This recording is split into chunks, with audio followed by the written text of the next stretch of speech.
은혜로 시작하는 겁니다. 은혜 first. 여러분, 예수 믿는 사람은 은혜를 소중하게 여기죠? 세상은 은혜를 몰라요. 은혜를 받을 수가 없어요. 왜인가요? 은혜가 회개에 있기 때문입니다.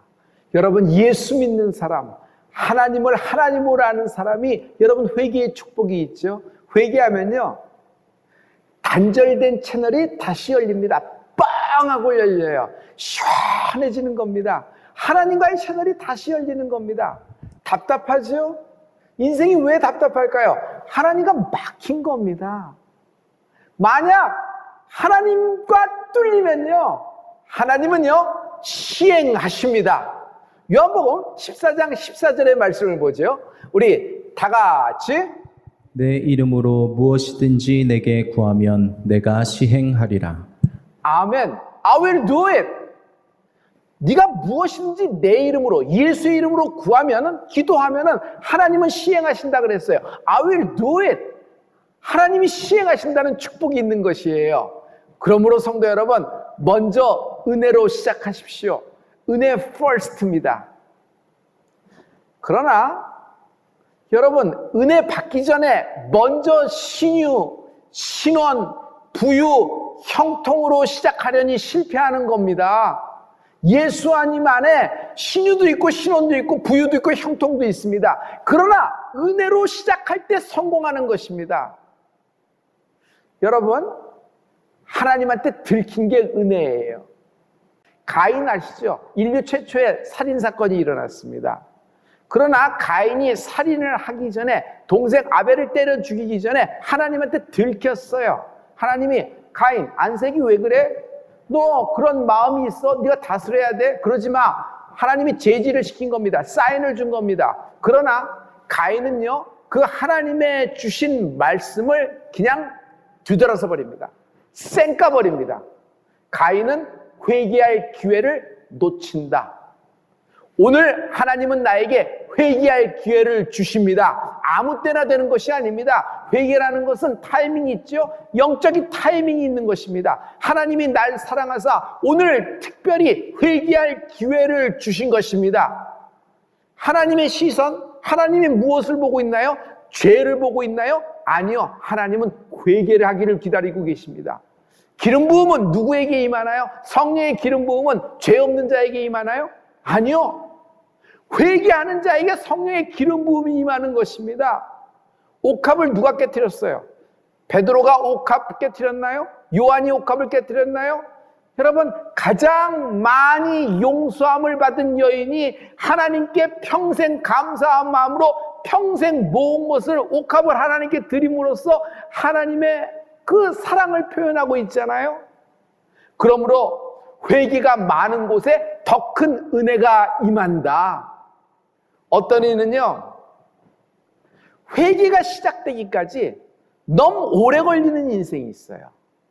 사울 왕, 중간에 자기가 잘못됐다는 거 알았어요. 여러 채널을 통해서 알았습니다. 그러나 그는요, 뜸들입니다. 멍 때립니다.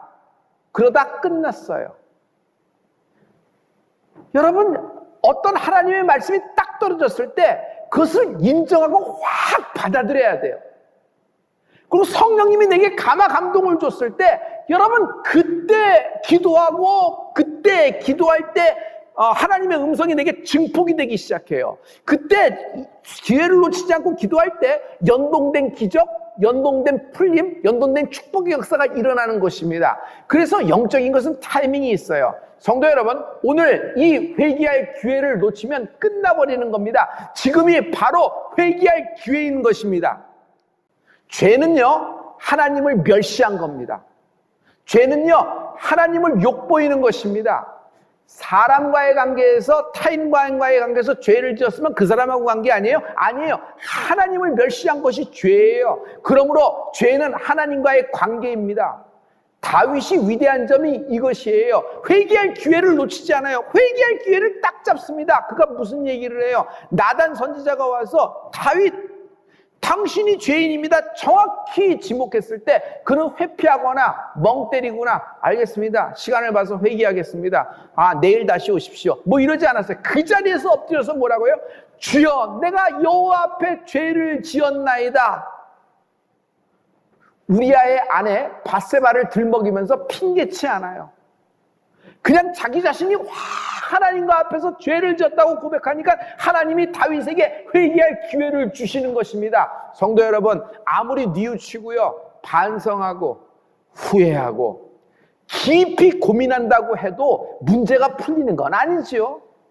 그러므로 우리가 먼저 하나님과 풀림이 있을지어다. 하나님과 먼저 풀어야 돼요. 하나님과 먼저 푼다는 것이 뭐예요? 하나님 앞으로 잘해봅시다. 이것이 하나님과 풀리는 것이 아니에요. 하나님과 풀리는 건 딱 한 가지입니다. 내가 하나님의 은혜를 받아야 돼요. 하나님의 은혜를 받기 위해서는 오늘 회개할 기회를 잡는 은혜가 있을지어다. 어떤 사람은요, 그래 내가 잘못했으니 이제부터는 내가 고행을 하면서 살자.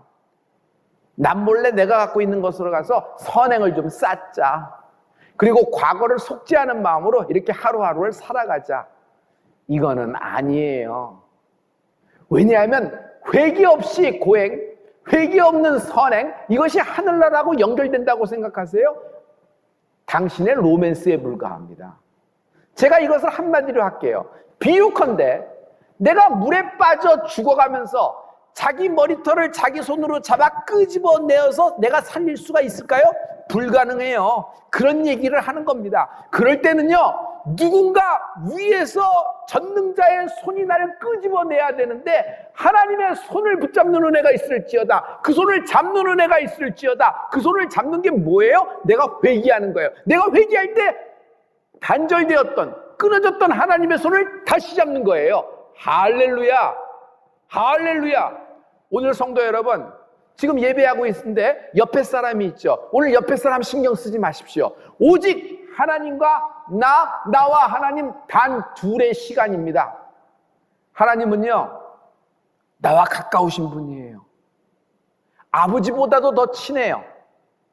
친구보다도 더 가까워요. 심지어 친정 엄마보다도 가까우신 분이 하나님이에요. 남편이나 아내에게 하지 못한 말을 이야기할 수 있는 분이 하나님입니다. 왜요? 하나님은 이미 다 알고 계세요. 내가 너를 잘 알고 있다라는 말에 우리가 참 위로받고 은혜 받습니다. 내 고난과 내 어려움을 하나님이 잘 알고 계시는구나, 이렇게 생각하고 있죠? 맞죠?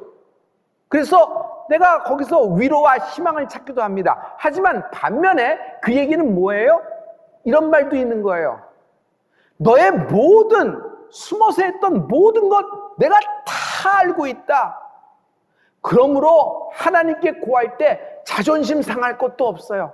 하나님은요, 내가 이야기하기를 기다리고 계세요. 그리고 이야기하자마자 아마 이야기도 끝나기도 전에 나를 안아주실 텐데요, 날 덮어주실 텐데요, 나의 눈에 눈물을 닦아주시고 내 수치를 제하여 주실 텐데요. 성도 여러분, 인생이 새로워질 수 있을까요?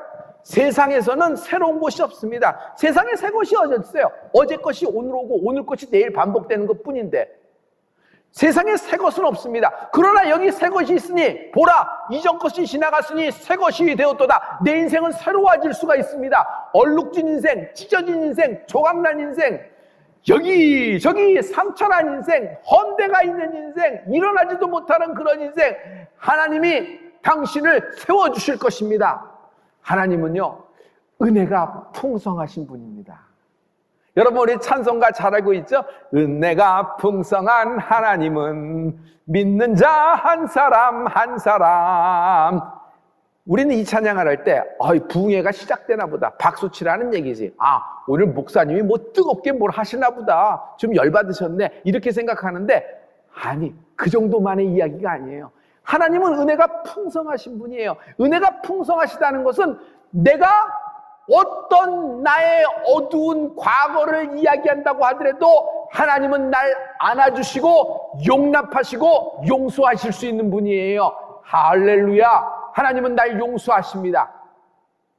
자, 이제 여기서 한 번 더 나가봐요. 하나님은 날 용서하실 뿐더러 나의 죄를 고할 때 망각하신다, 지워주신다, 하나님 스스로 잊어버려 주신다.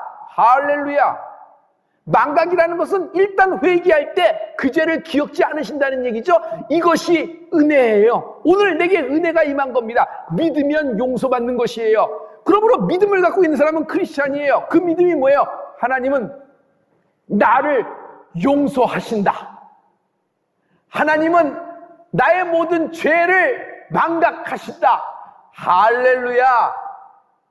그러므로 내가 용서받은 사람은, 내가 은혜 받은 사람은 남을 용서하라. 나에게 나쁜 말 한 사람, 내 길 가로막은 사람, 뒤에서 공작한 사람, 그리고 결정적으로 나의 치명타를 안겨준 사람, 남을 용서하십시오. 성경에 예수님의 비유가 있어요. 어떤 부자가 사랑하는 마음으로 1만 달란트나 빚진 자를 탕감해 준 것입니다. 1만 달란트 빚은 뭐예요?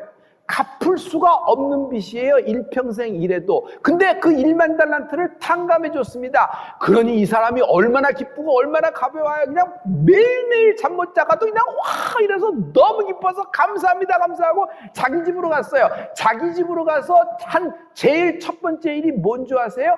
자기에게 100데나리온 빚진 자의 멱살을 붙잡은 것입니다. 여러분, 1만 달란트에 비해서 100달란트라는 것은 어느 정도라, 100데나리온이라는 것은 어떤 정도의 그 돈이냐면 마치 돈 10,000원 정도예요.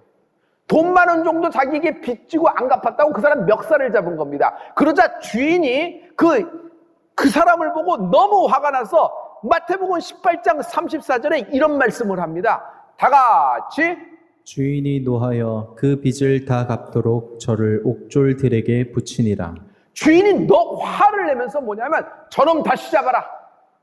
그리고 1만 달란트를 저가 다 토해내기 전까지는 저를 괴롭히라. 옥에 쳐넣으라 그럽니다. 다시 묶인다. 그리고 자기가 갚을 수 없는 빚을 스스로 갚고자 일평생을 빚살이 하는 거예요. 갚을 수 있을까요? 못 갚는다는 것이에요. 그러므로 여러분 남을 용서하세요. 용서받은 자는 남을 용서하는 겁니다. 그러면 내 자신도 확 풀어지고 하나님과의 단절됐던 그 관계가 탁 맺어지고 위로부터 내리시는 하나님의 손을 팍 잡는 거예요. 할렐루야. 시원해집니다. 여러분, 영이 시원해집니다. 영이 시원해지면요, 내 멘탈과 내 육신과 내 상황까지도 하나님의 그 시원함이 있는 것이에요. 두 번째, 내가 실언했던 것, 말을 잘못했던 것을 회개하십시오. 성도 여러분, 그 사람 5분 보고 50년 같이 산 사람처럼 판단하지 마십시오. 우리가 그 사람의 인생을 어떻게 다 알겠어요? 나의 경험에 비춰서 내 안경을 쓰고 한 사람은 저는 그럴 것이다, 이럴 것이다, 이러지 마십시오. 특히 여러분, 주의종을 판단하지 마십시오. 왜냐하면 시편 105편 15절에 나의 기름 부음 받은 자를 상하지 말라 하는 말씀이 있어요. 또 저는요, 성도님들을 함부로 판단하지 않으려고 노력하고 있어요. 저는요, 성도님을 판단하려고 있는 하나님의 종이 아니라 하나님이 내게 이런 영광된 직책을 주신 것은 여러분을 위하여 중보기도 하라는 거 아니겠어요? 여러분도 기름 부음 받은 사람입니다. 그런데 내가 어떻게 기름 부음 받은 사람을 함부로 상하게 하겠어요? 그래서 우리는 피차 서로 중보기도의 관계입니다. 할렐루야. 현대 크리스찬들에게는요, 결정적인 결함이 있다. 그것은 죄에 대한 감각이 희미해져 간다는 것이다. 죄책, 죄에 대한 가책이 있어요. 죄에 대한 감각이 있어요. 그런데 이 모든 것이 둔화되고 마비되어 가고 있는 것입니다. 성경을 보세요. 그 인생이 가난하냐, 부자냐, 병자냐, 건강한 자냐, 부귀영화를 마음껏 누렸느냐, 아니면 못 누렸냐, 이런 거에 관심 없어요. 언제나 죄의 문제에 초점을 맞추고 있어요. 초집중하고 있는 것이에요. 여러분 이스라엘을 보세요. 그들이 범죄라 했을 때 쓸려나갑니다. 그들이 범죄했을 때 전염병이 덮치고, 그들이 범죄했을 때 하나님과의 관계가 단절됐을 때 막 아수르가 쳐들어오고 바벨론이 쳐들어오고 이렇게 되는 것이죠. 그러나 하나님과의 관계가 다시 열립니다. 그 회개로 돌이킵니다. 하나님께 다시 돌아옵니다. 다시 그 나라가 일어나는 것을 볼 수 있어요. 우리는요, 원인을 다른 사람, 그 원인을 사회와 환경, 제도에서 찾으려 하나, 우리가 분명히 오늘 알아야 할 것은 그 원인은 딴 데 있는 것이 아니라 바로 나의 죄 때문이다. 할렐루야. 내가 이 모든 일이 생긴 것은 나의 죄 때문이다. 내가 기도하지 못했습니다. 내가 영적으로 잠을 자고 있었습니다. 내가 우리 가문을 위해서, 내 가족을 위해서 좀 더 기도하지 못했습니다. 내가 전도하지 못했습니다. 내가 주를 위해 더 살지 못했습니다. 주여 나의 죄를 용서하여 주시옵소서. 우리나라에 있는 모든 우상 숭배에 대해서 아버지 내가 죄를 고백합니다. 나를 용서하여 주시옵소서. 그래서 나라와 민족을 위하여 기도하는 것이지, 이것은 저 때문이고 이건 저 사람 때문이고 이건 없어져야 되고 이건 저래야 되고 이렇게 판단하고 이렇게 빨리빨리 하나님께 이렇게 하라고, 빨리 이렇게 하라고 이렇게 이렇게 리포트 올리는 것이 아니란 말이에요. 성도 여러분, 많은 사람들이 지금은 코로나 팬데믹 시대라고 얘기합니다. 그러나 아닙니다. 영적으로 보십시오. 지금은 성령 시대입니다. 이 팬데믹 상황을 뚫고 다시 다음 판으로 갈 수 있는 힘은 오직 성령님만이 가능한 것입니다. 할렐루야. 우리는 성령님 하면은 어떤 분위기라고 생각하는 사람이 있어요. 이런 거죠. 어떤 한 사람에게는 여러분 그 사람의 분위기가 있고 그 사람의 기가 있어요. 그래서 저 사람은 기가 좀 세다. 저 사람은 좀 기가 약해. 저 사람은 분위기를 잘 잡는데 저 사람은 분위기를 못 맞춰. 이렇게 얘기하는 것이에요. 성도 여러분, 그래서 그 사람의 기, 그 사람의 분위기를 해서 성령님도 하나님의 분위기, 하나님의 그 강한 센 기운 정도 이렇게 생각하는데, 성령님은 기분 전환용, 이런 분위기, 둥둥 떠다니는 어떤 무드, 어떤 컬러 이런 것이 아니에요. 성령님은 하나님이십니다. 성령님은 하나님이십니다. 성령의 역사는 그러므로 하나님의 역사다. 할렐루야. 어떤 분위기에서 오는 역사가 아니란 말이에요. 성령님은 실제로 존재하는 분이고, 영이신 성령님은 우리가 만날 수 있다. 성령 세례를 누가 언급했어요? 성령 세례가 있다고 누가 언급을 했어요? 예수님이 하신 겁니다. 사도행전 1장 5절에 보면 정확하게 거기 나와 있어요. 다 같이. 요한은 물로 세례를 베풀었으나 너희는 몇 날이 못되어 성령으로 세례를 받으리라 하셨느니라. 물 세례가 있다는 거예요. 그러나 너희에게는 약속된 것이 있는데, 내가 약속을 하는데 성령으로 세례를 받으리라. 그날 마가다라 방에서 120문도가 성령으로 세례를 받은 것입니다. 고넬료 이미 하나님을 경외하는 자였어요. 그러나 베드로를 초청해서 그가 성령으로 세례를 받는 것입니다. 불 세례를 받는 것입니다. 에베소 교회에 성령이 임하는 것입니다. 할렐루야. 가는 곳마다 성령이 임하는 것입니다. 그러므로 성령 세례는 하나님의 경영이다. 어떤 사람은 나도 좀 성령에 대해서 만나고 싶고 좀 뒤집어지고 싶은데 이해가 잘 안 되네. 날 좀 설득해줘. 나도 좀 되고 싶은데 안 돼. 그래서 그 마음은 충분히 안타까운 마음은 이해합니다. 그러나 성도 여러분, 먼저 회개할 때 임하는 겁니다. 가장 중요한 건 회개했다고 치고 다음으로 넘어가는 것이 아니에요. 회개가 그만큼 소중한 것이에요. 회개는 여러분 어떤 이렇게 말하자면 영적인 허브예요. 영적인 중앙역이에요. 여기서 다 모이는 것이에요. 여기서 시작되는 것이에요. 할렐루야. 성령님은 은혜가 있는 곳에 임하는 것입니다. 오늘 성령에 있는 하나님의 최고의 메시지를 선포합니다. 회개하라, 천국이 가까웠느니라. 회개하라, 천국이 가까웠느니라. 이 말씀은요, 하나님이 인간에게 주신 최고의 소식, 최고의 축복, 최고의 은혜인 것입니다. 저의 경우는요, 회개는 하면 할수록 죄가 많이 발견되더라. 회개 안 할 때는, 그냥 이렇게 넘어갈 때는 한두 가지가 위에서 왔다 갔다 합니다. 그러나 회개의 시간을 많이 갖고 깊이 갖고 그 타이밍을 놓치지 않고 딱 가질수록 여러분 죄가 많이 올라오는 곳을 발견돼요. 그러면 죄가 많은 곳에 은혜가 넘친다 그러죠. 죄와 은혜가 공존한다 이런 뜻이 아니에요.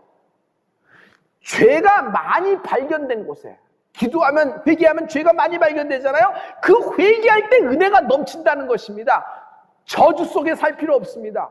좌절과 분노, 절망 속에 살지 말라고, 고통 속에 살지 말라고, 은혜 속에 살라고 하나님이 우리에게 회개를 선물하신 것입니다. 회개의 기회를 놓치지 말라. 회개의 기회를 잡는 축복이 있으라. 교만하면 나를 사랑합니다. 나를 높입니다. 교만하면 강팍해요. 강팍이 뭐죠? 순종이 없어요. 아무 말도 듣지 않아요. 듣는 것처럼 할 뿐이지. 그래서 교만하고 강팍하면요, 마귀처럼 살게 됩니다. 마귀는요, 어떻게 살았어요? 회개할 기회. 하나님이 그가 타락했을 때 마귀에게 회개할 기회를 주셨나요? 안 줬어요. 한 번 타락이 영원한 불구덩이 지옥이 예정된 멸망된 인생이 된 것입니다. 멸망된 그의 미래를 볼 수 있어요. 그의 앞날을 볼 수 있어요. 마귀가 우는 사자처럼 우리를 집어삼키고 자기가 예정된 곳으로 우리를 끌고 가려고 하는 거예요. 친구 삼아서. 근데 하나님은 우리에게 회개의 기회를 주신 것은 마귀처럼 살지 말라고 우리에게 회개의 기회를 주셨어요. 하나님은 우리를 사랑하기 때문에 회개할 기회를 주신 것입니다. 하나님의 자녀답게 사십시오. 왕같은 제사장으로 살라고, 권세와 능력으로 살라고 회개할 기회를 주신 겁니다. 이 모든 것들은 회개할 기회를 통해서 회개하면서부터 시작이 되는 것이에요. 하나님께 돌아오십시오. 하나님께 돌아오십시오. 하나님께 돌아오는 데는 회개가 최고의 인도자가 되는 것입니다. 마지막 때 복음의 스피커가 되기를 축복합니다. 마지막 때 복음의 스피커가 될 때 우리가 무슨 얘기를 할까요? 하나님께 돌아오십시오. 하나님은 사랑이 많으십니다. 당신이 어떤 과거, 어떤 얼룩진 인생, 어떤 주홍같이 붉은 죄를 졌어도 하나님은 이미 다 알고 계시고 당신을 용서할 준비를 다 마치신 분이십니다. 당신이 당신의 입으로 죄를 고백하면은 하나님은 이때야말로 하고 여러분을 안아주실 것입니다. 이런 말을 선포하겠죠? 그런데 정작 나는 회개 안 해. 나는 회개했다고 치고 그런 일만 해. 여러분, 과연 하나님이 날 기억하실까요? 지옥은요, 범죄자가 가는 곳일까요? 회개 없는 자가 가는 곳입니다. 천국은요, 죄 없는 자가 가는 것일까요? 회개한 자가 가는 곳이 천국입니다. 거룩한 곳에 있다고 내가 스스로 거룩해지지 않습니다. 그런 분위기 속에 있다고 나도 거룩해지는 것이 아닙니다. 내게 반드시 필요한 것이 있으니 은혜, 회개인 것입니다. 그러므로 평생 찬양, 평생 예배, 평생 기도처럼 우리에게 평생 회개가 있기를 예수 그리스도의 이름으로 축복합니다. 할렐루야. 오늘 하나님이 우리에게 이런 어마어마한 축복을 주신 것입니다. 여러분, 회개의 메시지를 듣는 것이 축복입니다. 오늘 당신을 사랑하사 하나님이 손을 내밀고 계십니다. 이 손을 붙잡는 은혜가 있을지어다. 할렐루야.